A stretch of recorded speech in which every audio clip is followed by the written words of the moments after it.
Doctor ইউনূসের সরকার ৪ বছর ক্ষমতায় থাকতে চায়। তারা যদি সফল হন তবে আমার আশঙ্কা আগামীতে তাদের এই অভিলাষ দ্বিগুণ হবে। সেক্ষেত্রে ৮ থেকে ১০ বছর ধরে রাষ্ট্র সংস্কার চলতে থাকবে।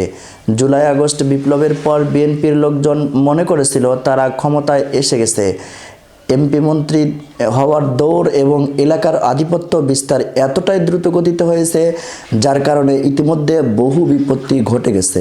দুর্বল সরকার, রাষ্ট্রীয় সংস্থাগুলোর ভঙ্গুর অবস্থার কারণে আগামী ২-৪ বছরে একটা নিরপেক্ষ, অংশগ্রহণমূলক এবং প্রতিযোগিতামূলক সঠিক নির্বাচন দিতে অসম্ভব।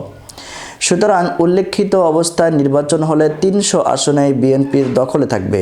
বিএনপির প্রার্থীর সামনে অন্য দলের প্রার্থী দৌড়াতেই পারবে না। ভোট কেন্দ্রে ভোটার আসবে না, কিন্তু ভোটের হার হবে ৮০%-এর বেশি। তারেক রহমান হবেন প্রধানমন্ত্রী। পুরো সিস্টেম যেভাবে ভেঙে পড়েছে তাতে করে উল্লেখিত ২টি সমীকরণের বাইরে যে বিকল্প আছে তার পরিণতি আরও ভয়াবহ। অবস্থা দৃষ্টি মনে হচ্ছে আমরা নিয়তির খপ্পরে পড়ে গিয়েছি।